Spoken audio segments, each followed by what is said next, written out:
একজন নারী বোঝে মাতৃত্বের স্বাদ কি। নারীদের জীবনের অনেক বিশেষ মুহূর্তের একটি সেরা মুহূর্ত হলো মাতৃত্ব। আজ এই মাতৃত্বের কথা নিয়েই আমার লেখা কবিতা ভাগ্যলক্ষ্মী।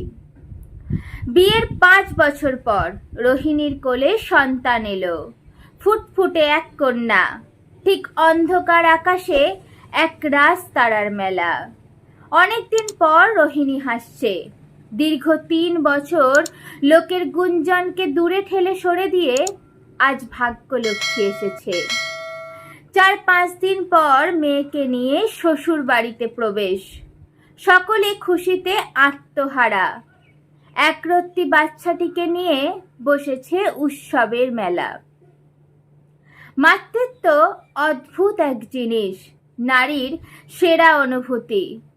বঞ্চিত নারীরাই বোঝে তার ব্যথা সহ্য করা কতটা কঠিন। তবুও কিছু মানুষ থাকে মা না হওয়া নারীকে পরিহাসের পাত্র বানাতে। রোহিণীও এসব শুনেছিল এতদিন। মানসিক যন্ত্রণা কেড়ে নিয়েছিল বাঁচার শক্তি। তবে তার ভালোবেসে বিয়ে করা মানুষটি বুঝেছিল তাকে, পাশে দাঁড়িয়েছিল, সামলেছিল পরিস্থিতিটাকে। কখনো সরে যায়নি, কখনো রাগ করেনি।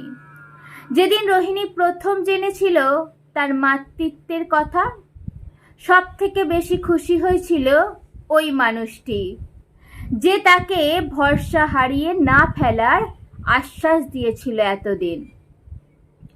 ঘর আলো করে বরণ করছে বাড়ির প্রাণকে।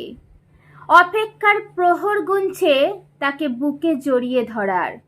ধীরে ধীরে সে মানুষগুলো আশাহত হয়েছিল, তারাও আজ খুশি তাদের ভাগ্যলক্ষ্মীকে পেয়ে। রোহিণীর কোলে চেপে হাতটা বাড়িয়ে দিল ঠাম্মির দিকে। না, বুঝে নয়, খাম খেয়ালিতেই অবশিষ্যও বুঝিয়ে দিল আপন মানুষের হৃদয়ের টুকরো সে। ভিডিওটি ভালো লাগলে অবশ্যই লাইক করবেন, চ্যানেলে কমেন্ট করবেন, আর চ্যানেলটিতে নতুন হয়ে থাকলে অবশ্যই সাবস্ক্রাইব করে পাশে থাকবেন। দেখা হচ্ছে আমার লেখা কবিতা নিয়ে পরের ভিডিওতে। ততক্ষণ ভালো থাকবেন, সুস্থ থাকবেন। টাটা।